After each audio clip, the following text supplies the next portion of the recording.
Welcome to Creekside Chats with successful multifamily real estate investors. Dr. Allen chats with successful investors exploring their journey from setback to triumph. Through this window, we glimpse the truths that inspire our guests to invest abundantly and flourish in all areas of life. And now your host, Dr. Allen. Welcome to Creekside Chats with successful multifamily real estate investors. I'm your host, Dr. Allen. Today's guest has more than 15 years of extensive real estate experience in market valuation, property analysis, management systems, due diligence, and finance. His company has acquired properties worth more than $475 million and has an interest in over 175 assets across more than 30 states. While he ultimately chose to pursue a path of entrepreneurship, he was also a highly recruited athlete both for baseball and basketball, and was drafted as a senior in high school by the Baltimore Orioles and again in college by the Anaheim Angels. Welcome to the show, Ryan Smith. Thanks for having me. Well, thanks for being here, Ryan. So let's get to know who you are as a person. And the way I like to begin is to help us integrate who you are today with how it is that you came to be who you are today. So let's take a look back at perhaps your childhood. If you can think of an experience as you look back on it now, you look back on that experience as being perhaps a very formative experience and perhaps somewhat responsible for who you are today. Ooh, good question. There's actually a couple, and they're all, I'll say a couple that kind of stick out in my mind. One, my family was in the real estate business growing up. And so pretty much every weekend we were at a different property. I was scraping something, digging somewhere, hauling something somewhere. So really, really enjoyable memories, the responsibility of that every weekend, working in the family business. So there was that, my family went through ups and downs like every family does, economic ups and downs. I remember when I was young, my dad got kind of hosed by somebody in business, and it really put our family in a bad spot. And so I remember sleeping on the living room floor on an inflatable mattress, our entire family. We were at risk of losing our home, and it was because somebody completely took advantage of my dad, was not honorable, and was unfortunate. And the part of that sticks out beyond the sleeping as a family is an inflatable, which as a kid is thrilling. That's fun. As an adult, probably not so much. But, my dad, in response to that, did what, is in his nature, which I love, is he left the next morning and went out the front door, got a job sweeping out construction sites. My dad was a fairly successful man, had a certain degree of pride, but completely left it behind to do what he thought was best for his family. And so that was a cool memory for me to see my dad, not wallow in pity and sulk. He left the front door the next morning, went to work, did it with, had great pride in sweeping the construction site, did it for many, many weeks on end just to put food on the table. And I remember picking him up at the construction site at the end of the day, and we were proud of him because he did a great job, and that's something to this day I always admire about my dad. Well, that certainly is a memorable experience. Can you expand for us how it has helped to shape you in your life as an adult? Yeah, no, I think for both this, actually, I think would go for not only myself, but my wife as well. My wife, Jamie, is also a co-founder. Her office is right down the hall. So we work in the business together, and we're similar in this way that we look at as work as stewardship, as not a means to an end, but not like we're working hard so that one day we don't have to work. We enjoy work. We have the capacity to produce, and we want to steward that capacity by working as well as we can for the time, and ultimately adding value to other people. So, to me, I feel like work is a blessing. Work, I'm fortunate to be able to work, and I feel like my dad.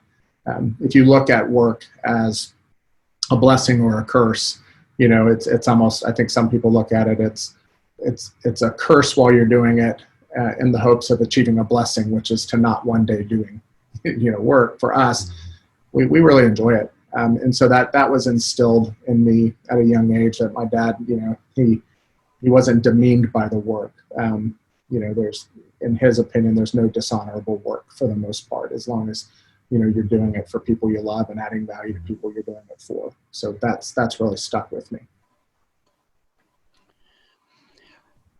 Well, I'm sure that there have been many forks in the road for you where you've had to make big decisions. I can see that probably even as a high school student, when you were offered the opportunity to play professional baseball, you chose not to do that, but rather chose to go to college. I'm sure that was a fairly big decision for a high school student to make. Lots of gold and glitter, I should say, dangled out in front of your eyes, and yet you were able to step away from that and pursue a college education instead. Talk to us about that. Yeah, so it was a really interesting. For me, I enjoyed the sport of baseball. I like competing. I enjoyed. I just, to keep it simple, I liked the sport. I didn't like the business of baseball. And by accepting a professional contract, you're transitioning, you're adding a dynamic, a business dynamic to the decision. And what I meant by that is I would have transitioned from being an athlete to a product on somebody's shelf. And maybe it's overly simplistic. I think in simple terms, but I didn't want to be a product on somebody's shelf, a product to be bought, sold, traded. And because that's what it is. I'm a commodity. Somebody pays a price. They own my rights. They tell me where I'm to go, what I'm to do. And that's very different than me being on the pitcher's mound and compete. I just didn't, it made it more complex for me. So I really enjoyed at that point. I had started a software company as a teenager. I'm a coder, so I had started a pretty successful software company. So I had a software company that I was growing. I had the opportunity to pursue athletics. And so I thought the logical choice was to get my education, play baseball through college, continue to build my business, which I did. And then ultimately at the kind of outcome of college, decided to kind of chase brains rather than brawn, and kind of hang the baseball pursuit, hang up my cleats, so to speak, and pursue business. And I've really enjoyed it. Well, that seems like a lot of clarity for an 18-year-old. Were you just naturally precocious? Did you have good coaches, good teachers? How were you able to actually work through that? I think precocious is probably one of the kinder adjectives that have been thrown away over my lifetime. But I've had a heap load of input from a lot of people that I value over the years, and and clarity has come over time. So, but to me, I saw the life as a young person of a professional athlete, and it just wasn't something that I wanted. But I will say, kind of to your question, I'm incredibly curious. I'm to this day incredibly curious. So to me, playing professional sports, there's a curiosity in the sense of, I wonder how far I can go. So that there's a curiosity there, but it's kind of curiosity in one direction. It's predetermined and kind of known. The only question is how far. With business, it's both lateral and vertical. I'm curious if I will go left, right, up, down. It was kind of three-dimensional curiosity, which I enjoyed. So anyway, that's kind of the itch I scratched, I guess. Well, tell us if, I'm sure you are different now than you were 10, 20 years ago. So talk to us about some of those transformations that you have gone through, both psychologically, emotionally, and spiritually, and what were some of uh, the causes for those transformations? Good question. I would say actually just beyond the topical what transpired thematically, I would say, there's expectations we all have, expectations that we hope will occur in the future. And then that future comes to the present that doesn't turn out as expected. Either you overestimated, underestimated, you made a mistake, or somebody else let you down and didn't live up to their part of the bargain. And you have those disappointments where the outcome wasn't what you had thought it would be. And so I think, depending on the type of person, if you persevere through those, then it's an incredibly informative process in many ways. If you bounce off of that result and you don't go any further and you say, well, that's it, I'm not doing it anymore, I quit, I'll go, whatever it is, then I think you really miss out on, to use your word, the transformational process that can be had by just walking through that uncomfortable time and learning what went wrong, what part of that was my expectation, what part of that was somebody else's, what could I do better. So there's been a lot of, I would say I now have character traits that have been produced by many of those kind of events in my life. And then, from a spiritual perspective, I would say what's helpful for my wife and I, there's a faith component to what we do. But what I've realized is there's, a lot of people, and me included. So I look back and I say, well, there's a point in my life where I felt like if I did X, Y, Z today, from a spiritual perspective, there might be some good that might come to me in the future, right? So it's kind of quid pro quo. I'll do my part, but and so as with the faith that I hold, which I guess you could say it's a Christian faith, although there's many flavors of Christianity, and I won't get into that. But to me, what's been helpful is just for what I believe and what I see, acknowledging what happened on the cross, without going into that any further, but what happened on the cross for my benefit. My greatest benefit isn't in my future, it's in the past. And so rather than being pulled into the future by a dangling carrot of outcome, I'm pushed into the future, acknowledging that I have everything I need. I have far more than I could ever ask for. And there's nothing tomorrow that can come bad or good to me that I don't already have. And so that's been helpful. And a lot of the stripping process in terms of that view has been through, disappointments along the way, as I've described. That's probably overly simplistic and makes no sense, but it's my best pass at it. That's a pretty good pass at it. All successful people, all accomplished people, certainly, I think, know how to celebrate their accomplishments, and it's always enjoyable to talk about those accomplishments. But you had mentioned the disappointments and the setbacks, and every successful person out there knows that that's a part of life, and if you're going to be successful and accomplished, you're going to have to learn to deal with those disappointments and setbacks. So you had briefly mentioned some of those.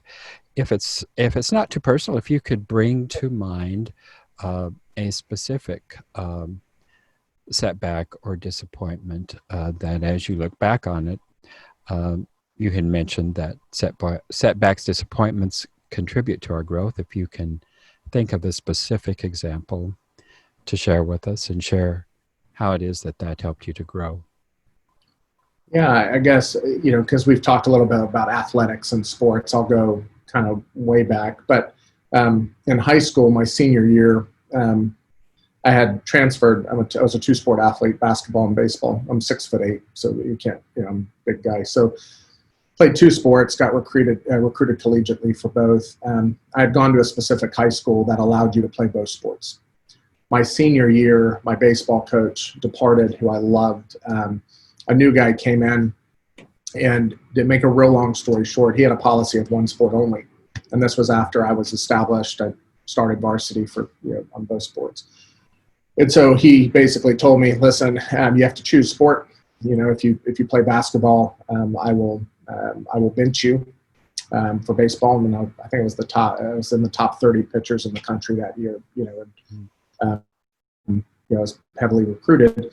But he basically said, you got to pick. And so I had, I felt a responsibility to both teams. I liked both sports. I wasn't going to pick. So I played basketball through the season. We went to regionals and made it out of districts and did quite well.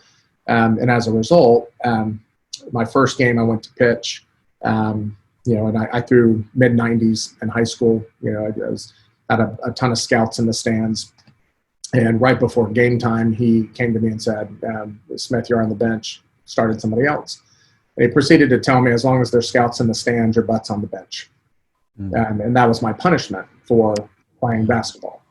And so after week, and we were losing. We weren't good. So here we are. We're losing. We're not winning. And so anyway, so finally, I had my girlfriend at the time. One game I was supposed to pitch. We had scouts there. I told her, I said, hey, can you run, go get the scouts and say, hey, Ryan's going to throw a bullpen, and if you want to come watch him pitch, he'll be throwing there. Because as long as you're in the stands, the coach isn't going to pitch him. So she did. They went over to the bullpen. I got my friend Alan Montijo to go catch me in the bullpen. Coach was livid. I didn't care. Went to the bullpen, threw a bullpen. I got drafted on a bullpen by the Baltimore Orioles. And to make a real long story short, I had signed and committed. Well, I had committed to go to the University of Georgia on scholarship. At the end of the season, from what I heard, he called the coach and badmouthed me so bad, said I was a disrespectful kid. I was, blah, blah, blah, blah, blah, that they rescinded their scholarship offer to me based on so that was not a fun time. You're a high school kid, you've got talent, you've got ability, you've got your future ahead of you, and you have this guy just for ego and no good reason trying to, throw a block or a stick in front of your tire. And that was not a fun experience to go through. I guess not. My goodness. Well, I'm sorry to hear that the coach was so vindictive.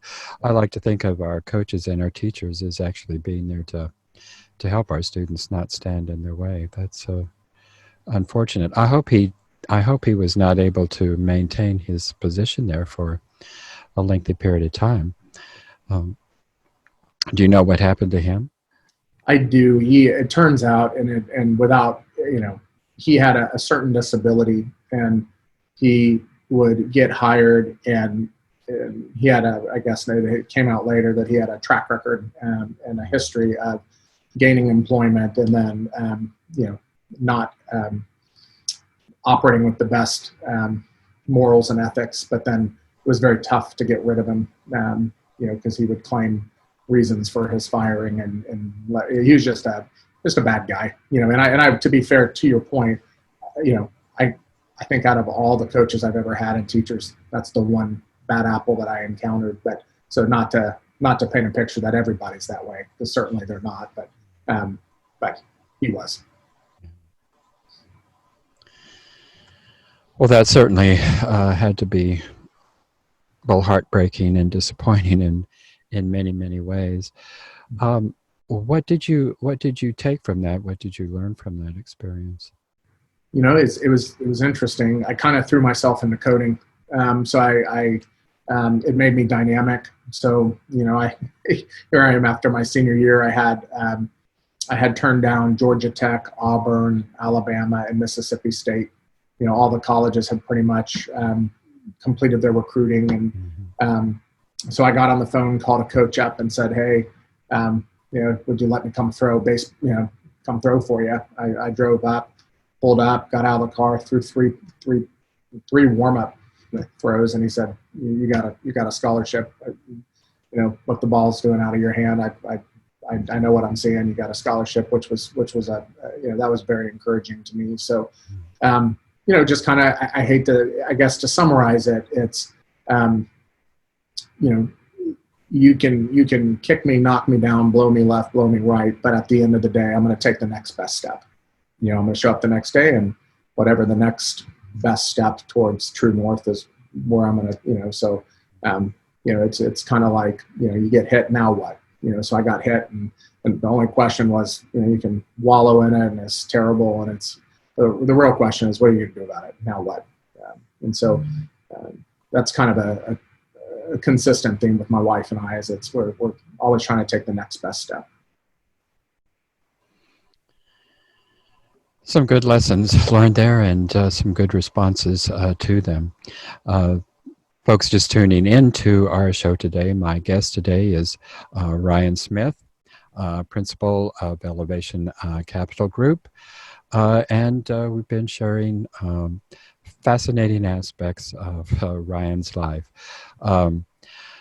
So, Ryan, Ryan, excuse me.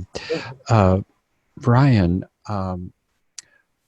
where do you find your greatest meaning and purpose in life? Yeah, no, it's I would, this is going to be highly philosophical, but, to me, I hear people talk about they want to build a business that leaves a legacy, but to me, as I think about it, and I asked a friend of mine one time, I said, go 6 generations back in your family. Tell me the greatest person in your family tree 6 generations back. And his answer is, I couldn't name a person 6 generations back. Yeah. So to me, it's, what's the difference 6 generations from now? Right. And I say that it sounds self-defeating and negative and feudalistic, but it isn't. To me, that's where, to me, the faith that we hold, not applying that to anybody else, but to me, if it's simply about what we're doing here, in all truth and candor, it's probably not going to make any kind of lasting impact. I mean, 100 years from now, what I'm doing today will not be known. It won't matter.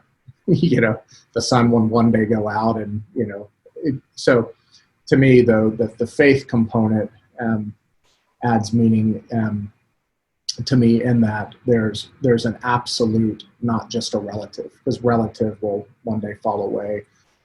But if there's an absolute that, with regards to, I'll say my faith and who I have faith in, if I believe that the person who, breathed life from nothing into something and sees value in me, then, I hope to one day see value in me, because somebody who is absolute sees value in me. And so, then my life is to be in response to that, and, to live out of gratitude for somebody greater than me seeing something interesting in me, not based on what I produce, and can create some kind of lasting measure. If I build a tall enough tower in my name, an edifice to my reputation, it's all going to fall. So, and then I think the second part of that is, kind of this imago Dei component, where if I'm an image bearer of a creator God, so are you, and so is everybody else. So, I guess this is relevant in today's day and age with these narratives floating around, but, to me, that's everybody, black, white, yellow, every nation, every creed is, imago Dei. So, so if I recognize the value I have based on, its source, then I should also see the same value you have from the very same source, and should treat you as such. Interesting and encouraging philosophy. We're running out of time here, Ryan. It's been a pleasure having you here today. I've got one more question that I ask all of my guests. But before I go to that, share with our viewers and listeners how they can get in touch with you. Yeah, if you're struggling with sleep and want more of this, my email is ryan@elevationcg.com. And my direct line is 407-602-7662. My last question, Ryan, is when you come to the end of this life's journey, how do you want your epitaph to read? Yeah. I mean, I would, I'll say it this way, again, rooted in kind of the faith that I hold. My hope isn't, I really don't care, I guess, on the epitaph. The only thing I hope to hear is well done. That's it. That would be wonderful. Well, I would say you've done well thus far, and I hope you have a long and prosperous life to do even well done throughout the rest of it here. Thank you so much for Ryan for being on the show, and I look forward to future conversations. In spite of what you may think, I didn't find it at all hypnotizing or making me sleepy at all. Very interesting life. So thanks for being on the show. Thanks for having me. Thank you for tuning in to Creekside Chats with successful multifamily real estate investors, brought to you by Steed Talker Capital. Steed Talker Capital works with both new and established investors nationwide, creating opportunities to flourish in all areas of life. As part of our efforts to make the world a better place, Steed Talker Capital contributes to activities and organizations committed to better understand the equine. These endeavors attempt to enhance the human treatment of horses worldwide. Steed Talker Capital, working for a world where all creatures great and small flourish abundantly. For resources to enhance your well-being through multifamily real estate investment, connect with us online at capital.steedtalker.com.